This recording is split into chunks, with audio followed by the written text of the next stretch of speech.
মন্দির ভাঙ্গা মূর্তি ভাঙ্গার সাথে ইসলামের পক্ষের শক্তির কোনো সম্পর্ক নাই। চিল্লায় বলেন ঠিক কিনা? ইসলামের পক্ষের শক্তি মন্দির পাহারা দেয়। তারা সাম্প্রদায়িক সম্প্রীতিতে বিশ্বাসী, কোনো দাঙ্গা হাঙ্গামা সন্ত্রাসবাদে ইসলাম বিশ্বাস করে না। চিল্লায় বলেন ঠিক কিনা? ভিক্ষুক রাস্তা দিয়া যায় আর জমিদারের পুত্র বধূও যায়। একজন সামনের থেকে আসতেছে, একজন সামনের দিকে যাইতেছে। দুইজনের ক্রসিং এর সময় ভিক্ষুকের গায়ের কাদা জমিদারের পুত্রবধূর গায়ে লেগে গেছে। সে দুনিয়া আন্ধার করে ফেলছে, স্বামীকে টাইকা নিয়ে আসছে, বলছে ভিক্ষুক আমার কাপড় নষ্ট করে দিছে। সে শুধু ভিক্ষুক ছিল না, বৃদ্ধ ছিল।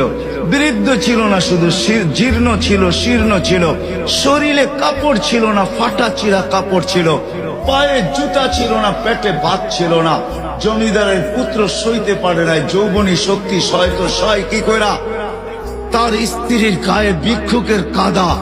বস সমগ্র শক্তিকে হাতে জমা করা একত্র করে বৃদ্ধের কালে বসায়। বৃদ্ধ কিচ্ছু বলে নাই, শুধু উপরের দিকে তাকায় দুই তিনটা শব্দ উচ্চারণ করছেন।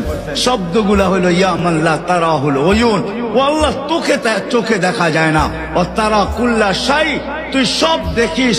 ফারা তারা মা বি, তুই কি দেখিস না আমার সাথে কি ঘটতেছে? এটা কি দেখিস না? বলতে দেরি যুবক, মরতে দেরি হয় নাই। জমিদার চলে আসছে, প্রতিশোধ নিবে। বৃদ্ধের একদিকে মুস্কি হাসি, একদিকে বলতেছে প্রেমের খেলা এমনই হয়।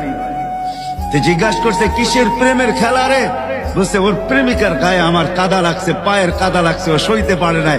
যৌবনী শক্তি দিয়ে আমার বৃদ্ধ গালে বসায় দিছে। আমাকেও একজন ভালোবাসে, সেও সইতে পারে না। সেও সইতে পারে না, ও তো থাপ্পড় দিয়া ক্ষান্ত, সে জান নিয়ে নিছে, জান।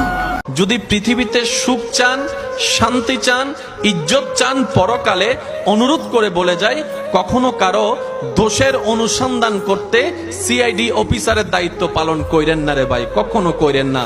অন্যের দোষের পিছনে সময় নষ্ট করিয়েন না। অন্যের বদনাম করে করে নিজের গুনার পাল্লাকে দয়া করে ভারী করিয়েন না। পারলে অন্যের দোষকে গোপন করেন, পারলে অন্যের মুখে হাসি ফুটান, পারলে অন্যের ইজ্জতের হেফাজত করেন, পারলে অন্যের ইজ্জত দেওয়ার চেষ্টা করেন, পারলে ক্ষুধার্তর মুখে খাবার তুলে দেন, পারলে তৃষ্ণার্তকে পানির ব্যবস্থা করে দেন, পারলে একটা এতিমের মাথায় অভিভাবক হিসেবে ছায়া হয়ে দাঁড়িয়ে যান।